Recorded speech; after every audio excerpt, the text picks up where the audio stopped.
뭐 가정 예배도 이야기하지만 우리 신앙의 선배가 있다라는 것이 참 우리에게 복입니다. 복. 개척한다라는 그 말이 참 힘들고 어려운 것은 뭡니까? 한 번도 가보지 않는 데를 가보는 거예요. 길이 안 나져 있는 데를 걸어간다. 얼마나 거칠고 힘들겠습니까? 그런데 누군가가 걸어가면서 길을 내놨다. 그러면 그만큼 우리는 수고도 덜할 뿐 아니라 실패도 덜하게 돼요. 성경에 나와 있는 이런 우리 신앙의 선배들이 꼭 우리에게 그와 같은 존재들입니다. 가깝게는 오늘 우리에게 우리 자녀들이 그러해야 되고 또 그 자녀들이 그러해야 됩니다. 그렇게 할 때에 우리 자녀, 그 자녀들이 보다 더 힘들지 않게 이 믿음의 길을 걸어갈 수 있거든요. 아브라함이 그렇고 모세가 그랬고 뭐 오늘 욥도 그렇고 다윗도 그렇고 뭐 사도 바울도 그렇고 우리 그런 믿음의 선배들이 있기 때문에 우리의 삶에서 어쩔 때는 교훈으로 받기도 하고 또 어쩔 때는 반면교사로 삼기도 하고 하면서 우리가 이 길을 걸어가는 거예요. 그러니까 이게 우리에게 하나님 주신 복이라는 거예요. 복. 이 복을 알지 못하는 사람들은 멀리 돌아가기도 합니다. 넘어지기도 해요. 그러다가 잘못된 것을 의지하고 잘못된 것을 잡기도 하는 거예요. 오늘 우리에게 주신 이런 은혜를 우리가 경험하고 또 우리 자녀들에게 이것을 물려주는 것은 엄청난 축복입니다. 특별히 우리가 지금 주일날마다 보고 있는 욥을 통해서 많은 교훈을 얻지 않습니까? 욥이 어떠한 인물인가? 어떤 삶을 살았는가? 욥이 처해졌던 그 상황 속에서 욥이 어떻게 하나님 앞에 반응을 보였는가? 이것은 우리에게 많은 도전을 주잖아요. 욥과 같은 그런 고난이 아니지만 사람은 자기가 당하는 것이 제일로 힘든 거예요. 내가 당하는, 욥이 당하는 고난, 그래 힘들겠다라고 말은 하지만 정작 내가 당해 있는 그 감기, 내가 당해져 있는 이런 조금의 아픔, 조금의 물질 없음, 이것이 욥이 당하는 것보다 훨씬 더 크다라고 우리는 여기게 되어 있어요. 그러할 때 욥이 취한 태도를 보면서 우리는 교훈을 얻어야죠. 지난주에 욥기 13장 봤죠? 그 전주에 욥기 13장 말씀에 보면 욥이 이렇게 고백을 해요. 13장 15절에 그가 나를 죽이시리니 내가 희망이 없노라. 그러나 그의 앞에서 내 행위를 아뢰리라. 이런 각주를 통해서 우리가 이야기했잖아요. 그가 나를 죽이실지라도 나는 그를 의뢰하겠다. 내가 이런 고통과 고난으로 인해서 죽는다 할지라도 나는 하나님만을 신뢰하겠다. 여러분 아멘 아닙니까? 얼마나 우리에게 도전을 주는 말씀입니까? 내가 지금 힘들고 어렵고 고통스럽다 할지라도 내가 끝까지 하나님만을 신뢰하겠다. 내가 이런 고통으로 인해서 도저히 몸이 만신창이가 되어서 이 질병으로 인해서 내가 죽는다 할지라도 내가 하나님만을 의뢰하겠다 라고 하며 욥은 하나님 앞에 두 가지의 기도를 드리는 거예요. 첫 번째는 주의 손을 내게 대지 마소서. 13장 21절에 이렇게 이야기하죠. 주의 손을 내게 대지 마소서.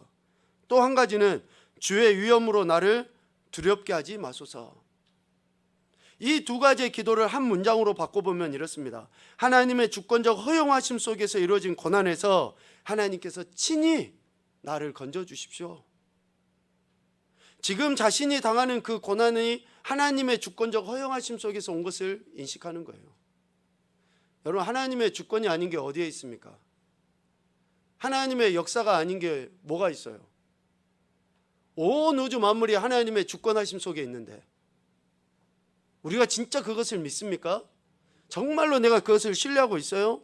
내가 내 목숨이 달린 어떠한 중차대한 문제라 할지라도 이것이 하나님께 달려져 있는지 우리가 그렇게 신뢰하고 있냐고요. 욥은 절대적으로 하나님의 주권을 인정한 거예요. 그래서 이 고통이 하나님께로부터 왔고 이 고통을 해결하실 수 있는 분은 오직 하나님 한 분이십니다 라고 지금 욥은 고백을 하고 있는 것이죠. 오늘 우리의 삶의 현장에도 내적이든지 외적이든지 여러 가지 어려움이 있습니다. 너무나 힘들고 어려운 혼란한 시대를 우리가 살아가요. 이 시대에 우리가 보여야 될 태도는 욥과 같은 거예요. 그러면 욥이 하나님 앞에 어떤 태도를 보였느냐? 한 단어로 이야기하면 이거예요. 인내입니다. 인내. 욥이 이런 엄청난 고통과 고난 속에서 하나님 앞에 보인 태도는 인내예요. 그래서 야고보서를 우리가 묵상할 때 인내에 대한 이야기를 했죠. 야고보서 1장 4절 말씀에 보면 인내를 온전히 이루라 라고 권면합니다. 이 인내는 참음이라고도 할 수 있어요. 그런데 참는다라고 할 때 그 태도가 어떻게 나타나 보여야 하느냐? 참 사람 성격 묻어내, 저 사람 참 잘 참아, 이래서 참는 게 아니에요. 참물인 새기면 살인을 뭘 한다고, 그래서 참 잘 참아, 그게 아니에요. 참는 것은 그게 참는 게 아니에요. 보다 더 충격적인 일이 있고, 보다 더 힘듦이 있고, 보다 더 아픈 고통이 있으면 사람은 그때 못 참아요. 우리가 하는 이야기 있잖아요. 내가 참을 만큼 참았다. 그 말은 뭐예요? 더 이상 못 참겠다라는 거예요. 내가 참을 만큼 참아서 살인을 면했어요. 그런데 참을 만큼 참지 못하는 순간이 반드시 와요. 그래서 참음이라 인내라 라는 그 말의 헬라어의 의미는 뭐뭐 아래에 머물다 라는 뜻이 있어요. 뭐뭐 아래에 머물다. 어디에 머무느냐가 참는 거예요. 어디에 머무느냐. 주권적 허용하심 속에서 오는 그 고난을 하나님 말씀 안에서 참는 것이 참는 거예요. 하나님을 신뢰하는 가운데서 참는 것이 참음이에요. 어디 산속에 들어가서 내가 안 보니까 참아진다? 거짓말이에요. 좀 어떤 문제가 조금 해결될 기미가 보이니까 참는다? 거짓말이에요. 참는 것은 하나님의 주권 안에 있을 때 참는 겁니다. 하나님 말씀 안에 있을 때 참는 거예요. 하나님을 의지할 때 참는 거예요. 하나님을 신뢰할 때 참는 거예요. 이게 참는 거예요. 참는 게. 하나님과 관계없는 참음은 참음이 아니에요. 사람들이 어떤 줄 알아요? 내가 돈이 없으니까 참는 거예요. 돈 있는 사람이 나한테 뭐가 해도. 내가 돈이 있어지면 어때요? 못 참아요. 내가 지금 힘이 약하니까 참는 거예요. 내가 힘이 좀 세지면 못 참아요. 여러분, 부모들 조심해야 돼요. 우리 아이들을 제대로 신앙교육하고 제대로 부모의 권위 아래 들어오도록 우리가 말씀과 기도로 양육해야 될 이유가 여기 있어요. 아이들이 지금 힘이 없고 아직은 어리니까 참는 거예요. 그런데 그 아이들이 좀 더 머리가 커지고 막 체구가 커지고 그러잖아요. 그럼 못 참아요. 그러니까 지금 세상에 이런 사건들이 일어나잖아요. 부모가 똑바로 하지 않으면 안 되는 이유가 바로 이런 데 있어요. 그러니까 참는 거는 우리의 육신적으로 그게 참는 게 아니에요. 하나님 말씀 안에서 참는 거예요. 하나님 말씀 안에. 하나님 말씀 안에 머물러야지만이 참을 수 있어요. 그러할 때에 온전히, 인내를 온전히 이루라 라고 해요. 온전히. 첫 번째 나오는 온전이라는 이 단어는 그거예요. 중도에 포기하지 말고 끝까지 하나님 말씀을 신뢰하고 나가는 것, 이것을 온전이라고 이야기해요. 그래서 우리가 때로는 넘어지기도 해요. 때로는 막 불쑥 뭐가 나오기도 해요. 그런데 그럼에도 중심이 여전히 하나님 말씀에 있는 것을 온전히 라는 단어로 이야기해요. 여전히 그 하나님 말씀 안에 있는가? 그렇게 할 때에 두 번째 온전히가 나옵니다. 이는 너희로 온전하고 구비하여 조금도 부족함이 없게 하려 함이라 라고 이야기해요. 우리가 하나님 말씀을 끝까지 신뢰하고 나갈 때에 조금도 부족함이 없이 하나님께서 우리에게 은혜를 베풀어 주신다라고 이야기해요. 그래서 그리스도인이 주어진 모든 상황을 중도에 포기하지 아니하고 끝까지 참고 기다릴 때에 하나님께서, 중요한 이야기를 하겠습니다. 하나님께서 각 사람의 분량에 맞는 은혜를 베풀어 주셔요. 각 사람의 분량에 맞는 은혜를. 우리가 봤을 때 온전하고 구비하여 조금도 부족함이 없어, 그 말은 다 100으로만 여겨요. 100. 그래서 100이 돼야지 충만이고 100이 돼야지만이 온전이고 조금도 부족함이 없다고 생각해요. 그런데 어떤 사람은 100이어도 부족함이 있는 사람이 있고 어떤 사람은 1이어도 부족함이 없는 사람이 있고 그래요. 여러분, 달란트 비유를 잘 묵상을 해보세요. 우리 삶의 모든 영역 속에서 하나님의 주권이 그렇게 나타나요. 각 사람의 분량대로. 능력도 소유도 재능도 지식도 지혜도 모든 것에 있어서 하나님은 각각의 분량대로 허락하셔요. 언제? 우리가 인내하며 나갈 때, 하나님 말씀 안에 머무를 때, 하나님의 주권을 인정하며 신뢰하며 그 안에 머무를 때에 각 사람의 분량에 맞는 온전하고 구배하여 조금도 부족함이 없는 상태로 하나님께서 만들어 주신다는 거예요. 이러한 사람을 인내의 사람이라고 이야기합니다. 야고보서 5장 11절에는 야고보 사도가 그렇게 표현해요. 욥을 인내의 사람, 인내의 사람. 그 인내의 사람이라고 왜 이렇게 표현을 할 수 있는가? 욥이 하나님 말씀 안에 머물고 하나님의 뜻 안에 머물름으로 말미암아 증명되어져 보여졌거든요. 온전하고 구배하여 조금도 부족함이 없는 상태가 증명되어져 보여졌어요. 그러니까 후대의 야고보 사도가 욥을 보면서 인내의 사람이라고 말을 할 수밖에 없어요. 어떻게 증명되어져 보여졌습니까? 욥기 42장에 보면 하나님께서 욥에게 욥의 인내에 대해서 어떻게 보상했는가라는 것이 나와 있잖아요. 그렇게 증명되어 보여지니까 후대의 사람들이 욥을 인내의 사람이라고 이야기하는 거예요. 여러분, 오늘 우리 자녀들이 우리 부모를 보고 어떻게 기억을 할까요? 우리 자녀들, 꼭 그 자녀들이 우리를 보고 어떻게 기억하기를 원하십니까? 그러면 우리가 하나님 앞에 머물러야죠. 말씀 안에 거해야죠. 하나님을 신뢰해야죠. 그러할 때에 우리 자녀들이 우리를 보고 인내의 사람이라고 하는 거예요. 왜? 삶으로 증명되어 보여지니까. 온전하고 구배하여 조금도 부족함이 없는 상태로 증명되어져 보이니까 그렇게 하는 거예요.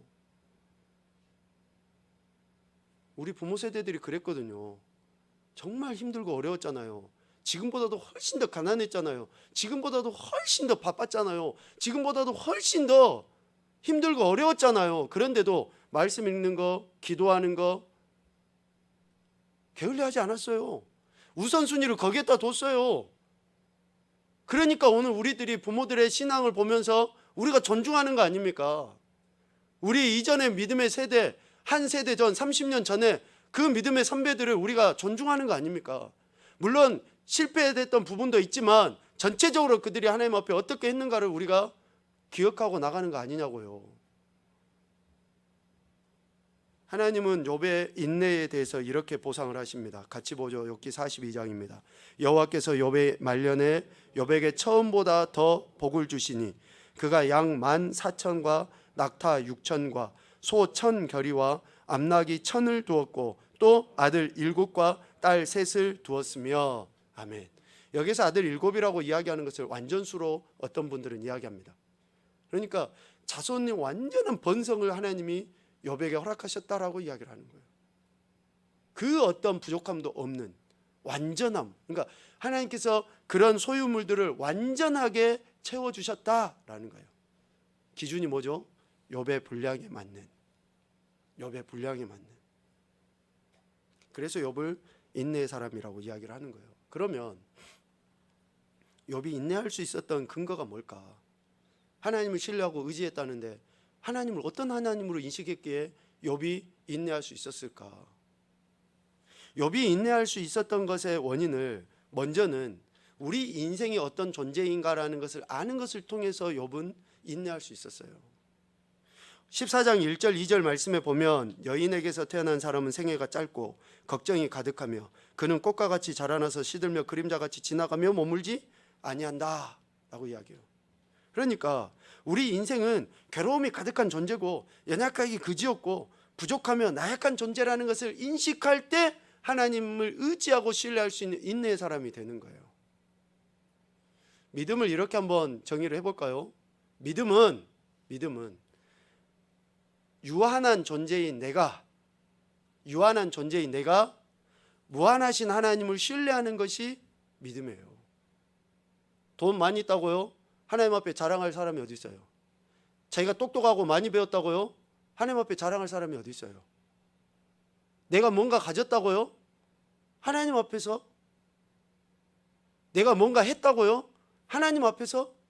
그렇게 생각을 한번 해보자고요. 내가 무엇을 이루고 무엇을 가지고 무엇을 했다고 한들 하나님 앞에서 정말 세 발의 피도 아니에요. 아무것도 아니에요. 바닷물에다가 우리가 뭐 물 한 컵 붓는 것만큼도 아니에요. 아무것도 아니에요. 아무것도. 그만큼 우리는 미천하고 나약하고 부족하고 모자란 존재예요. 그런데 사람들이 그것을 인정을 안 해요. 그러니까 하나님 앞에 교만한 거죠. 그러니까 하나님의 뜻대로 하지를 않아요. 우리가 뭐라고, 내가 뭐라고. 부자면 뭐합니까? 하나님 앞에 아무것도 아닌데. 온 지구상에 있는 돈을 다 모아도 하나님 앞에 비하면 눈곱만큼도 안 되는데. 안 그래요? 온 우주가 다 하나님의 것인데 우리는 우리의 연약함을 있는 그대로 인정하는 거예요. 욥은 그랬거든요. 전도서 8장에 보면 전도서 기자가 이야기하잖아요. 솔로몬이 어떤 사람입니까? 모든 것을 다 누려보고 누구보다도 뛰어난 지혜를 갖고 있던 사람 아니에요. 그런데 내가 마음을 다하여 지혜를 알고자 하며 세상에서 행해지는 일을 보았는데 밤낮으로 자지 못하는 자도 있다. 그러니까 이 말씀은 이거잖아요. 자기가 지혜도 있고 지식도 있고 부귀도 있고 영화도 있고 다 있어요. 그런데 알 만큼 알아요. 그런데 밤에 잠 못 자는 것이 더 힘들더라. 돈을 가득가득 쌓아놓으면 뭐합니까? 그거 지키려고 잠도 못 자고 막 이렇게 하고 있으면 그게 무슨 의미가 있어요? 좀 가난하면 어때요? 두 다리 쫙 뻗고 그냥 잠 한숨 편안하게 자는 것이 낫지. 아닙니까? 그래도 돈이 있으면 좋아요. 어쩔 수 없죠. 그래도 돈이 최고요. 어쩔 수 없죠. 아니 여러분 생각을 해보세요. 잠언 말씀 우리가 묵상하잖아요. 집에 고기 반찬이 가득가득하고 맨날 고기만 먹어요. 그런데 화목하지 않고 맨날 싸우면 뭔 의미가 있냐고요. 아니 우리 삶에서 진짜 중요하고 가치 있는 게 뭡니까? 그런데 사람들은 그걸 몰라요. 인정하지 않으려고 해요. 그러니까 하나님을 신뢰하지 못하는 거죠. 모세도 시편 90편에서 이렇게 이야기했어요. 사람의 연수가 70이고 강건은 80인데 그 연수의 자랑은 수고와 슬픔뿐이고 신속히 지나간다. 실질적으로 우리의 인생의 중요한 가치를 우리 믿음의 선배들은 깨달아 아는 거예요. 그러니까 솔로몬이 전도서 1장부터 하는 이야기가 뭡니까? 야, 헛되고 헛되더라. 야, 진짜로 이런 것들이 우리가 소중하게 여기고 가치 있다고 여겼던 그 모든 것들이 인생 말미에 다 지나 보니까 별로 가치 없더라. 뜬구름을 잡는 것 같고 물을 손으로 그냥 옮겨지는 것과 같더라. 이처럼 우리 인생의 연약함과 부족함을 인정할 때에 오늘 욥은 자신이 당하는 그 모든 고통으로 인해서 꽃이 시들고 그림자가 지나가는 것 같이 우리 인생은 이렇게 연약하기 그지없는 존재다라고 이야기를 하고 있어요. 그러면서 오늘 10절 말씀에도 한번 봐보십시오. 장정이라도 죽으면 소멸되나니 인생이 숨을 거두면 그가 어디 있느냐. 아무리 자기가 이 땅에서 힘이 세고 용맹하고 장사하고 뭐 내가 이 땅에서 뭘 했다고 해도 그 인생 죽으면 끝이라는 거예요. 부자는 뭐예요? 맨날 몸을 이렇게 건강하게 만들면 뭐합니까? 그 영혼이 죽으면 소멸되어 버리는데 결국 그 영혼이 갈 데가 어디예요? 이것을 인식을 해야죠. 이걸 알아야지 하나님을 신뢰할 거 아닙니까? 이걸 알아야지 구원의 주체이신 하나님을 바라볼 거 아니에요. 내가 내 자신이 어떤 존재인지를 모르는데 어떻게 하나님을 찾습니까? 지금 사람들이 하나님을 안 찾는 이유가 그거예요. 돈이면 다 된다. 실질적으로 제가 가만히 생각해 보니까요, 다른 어떤 싸움이 아니고요, 뭐든지 돈과의 싸움이더라고요. 뭐든지 돈과의 싸움. 진짜로 돈이 전부인 것처럼 착각을 해요. 장정이라도 용감하고 용맹스러운 장수라도 일단 죽으면 소멸되어 버리는 것이 우리 인생이다라는 것을 이야기합니다. 야고보 사도가 이런 이야기를 했죠. 4장 14절입니다. 내일 일을 너희가 알지 못하는도다. 너희 생명이 무엇이냐? 너희는 잠깐 보이다가 없어지는 안개다. 자기 자신을 자랑할 게 어디 있어요. 그래서 내일 일을 자랑하지 말라는 거예요. 안개가 아무리 자욱하게 끼어 있어도 여러분 햇빛이 나가지고요 잠깐만 비치면요 흔적도 없이 사라져 버려요. 이게 우리 인생이라는 거예요. 이사야 40장 7절 8절 말씀도 우리 같이 한번 봅시다. 시작. 푸른 마르고 꽃이 시들면 여호와의 기운이 그 위에 불미라. 이 백성은 실로 풀이로다. 푸른 마르고 꽃은 시드나 우리 하나님의 말씀은 영원히 서리라. 아멘. 여러분 믿습니까? 우리 인생은 이런 존재예요. 하나님의 기운이 불어버리면 하나님의 심판이 임하게 되면, 하나님의 능력이 임하게 되면, 욥은 자신의 연약함을 있는 그대로 고백합니다. 무한하신 하나님 앞에 한없이 작고 연약하며 유한한 존재다라는 것을 고백하는 거죠. 그래야 할 때에, 이렇게 우리 자신을 인정할 때 영원토록 존재하신 하나님 말씀을 신뢰하고 의지하는 인생이 되는 거예요. 우리 개개인도 마찬가지입니다. 내가 왜 하나님 말씀에 집중을 안 하는가? 내가 왜 하나님 말씀에 더 깊이 머물질 않는가? 여러분, 실질적으로 내가 정말로 하나님을 이렇게 믿고 신뢰하고 있지 않기 때문에 그러는 거예요. 부인할 수 없는 사실입니다. 그 어떤 것도 우리는 다 합리화시키고 핑계를 대지만 정말로 그 이면 안에는 내 믿음이 그러하지 못한 거예요. 그래서 우리가 이런 시간을 통해서 우리의 믿음을 다시 담금질하는 거예요. 다시 내 믿음이 하나님을 신뢰하고 하나님을 의지하고 하나님만 바라보는 믿음이 되도록 우리가 그렇게 나가는 것이죠. 욥의 인내는 첫 번째 이렇게 우리 인생의 연약함을 인정하는 데 있었고, 두 번째 욥의 인내는 하나님만이 구원자이심을 믿고 의지하는 것에 있었습니다. 자신의 연약함을 알고 진정한 구원이 오직 하나님께만 있다라는 것을 욥은 알았기 때문에 인내할 수 있었다라는 거죠. 오늘 13절 또 15절 이런 말씀을 보면 욥이 하나님만을 신뢰한 것을 알 수 있어요. 욥의 기도의 내용인데요, 주는 나를 수월에 감추시며 주의 진노를 돌이키실 때까지 나를 숨기시고 나를 위하여 규례를 정하시고 나를 기억하옵소서. 욥이 이런 기도를 하는 것은 하나님이 이런 분이시라는 걸 알기 때문에 기도하는 거예요. 이런 분이시라는 것을. 내세에 대한 그런 자신의 소망과 믿음이 오직 누구에게요? 하나님께 있다라는 거예요. 그래서 우리가 흔히 하는 이야기 있잖아요. 구원의 확신이 있습니까? 진짜 내 안에 진짜 구원의 확신이 있냐 이거예요. 내가 지금 죽어도 천국 갈 수 있는지, 내가 정말로 천국에 대한 소망과 확신이 있는지. 우리 믿음의 선배들은 지금 죽어도 천국 갈 수 있다라는 그런 믿음 때문에 순교까지 해버렸어요. 우리 세상 사람들은 어때요? 내가 목에 칼이 들어와도 안 해. 이렇게 해요. 내가 앞으로는 절대 안 해. 근데 뒤로 다 하잖아요. 나쁜 짓거리를. 그러니까 우리는 절대 안 해. 이게 아니에요. 하나님을 신뢰함이 없으면 우리는 그런 말을 할 수가 없는 거예요. 해서도 안 되고. 내세에 대한 소망, 내가 천국에 대한 확신, 이런 소망을 날마다 우리가 재확인을 해야 돼요. 재확인 계속 하는 거예요. 지금의 상황이 어떠하든지 간에, 지금의 형편이 어떠하든지 간에, 이런 확신이 있을 때 우리가 하나님 말씀을 의지하게 되죠.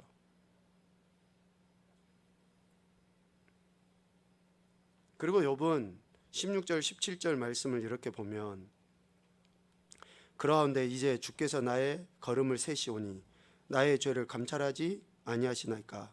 주는 내 허물을 주머니에 봉하시고 내 죄악을 싸매시나이다 라고 욥이 이렇게 고백합니다. 그러니까 욥은 자신의 삶에 하나님께서 철저하게 간섭하실 것을 기대하고 있어요. 철저하게 하나님이 자신의 삶을 계획하시고 섭리하시고 인도하시는 것을 의지하며 나갑니다. 오늘 우리의 삶이 하나님의 손바닥 안에 있는 거 아니에요? 하나님의 주권 안에 있는 거 아닙니까? 하나님이 감찰하시는 것 안에 있는 것 아니냐고요. 나의 생각, 나의 마음 깊은 거, 내 모든 행동 하나님이 감찰하시는 것 아닙니까? 해 아래서 알고 계시는데도 불구하고 우리가 그것을 인식을 못하니 여전히 우리는 우리의 방식대로 살아가는 것 아닙니까? 하나님 안 계신 곳이 어디 계세요? 하나님이 안 보시는 것이 어디 있습니까? 하나님이 모르시는 게 어디 있어요? 우리가 이야기하잖아요. 전지전능하신 하나님, 무소부조하신 하나님. 하나님 안 계신 곳이 어디 있어요? 하나님 내 마음 중심에 그걸 관통을 꿰뚫어 보고 계시는데 마치 하나님이 모르실 것처럼, 하나님은 눈 감아 주실 것처럼. 아니죠. 그래서 철저하게 우리 자신의 삶이 하나님께 있음을, 하나님의 간섭하심 속에 있음을 알 때에 인내하게 되는 거예요. 하나님께서 아신다라는 게 인정이 될 때. 그래서 두 가지로 표현하죠. 감찰하신 하나님, 용서하신 하나님. 하나님께서 우리 인생의 이런 모든 것들을 감찰하시고 아시고 계시는 그 하나님이심을 기억하고 나갈 때에 진정한 인내가 되는 거죠. 자, 한 가지 물어봅시다. 그러면 하나님께서 왜 우리 죄에 이렇게 집중하실까?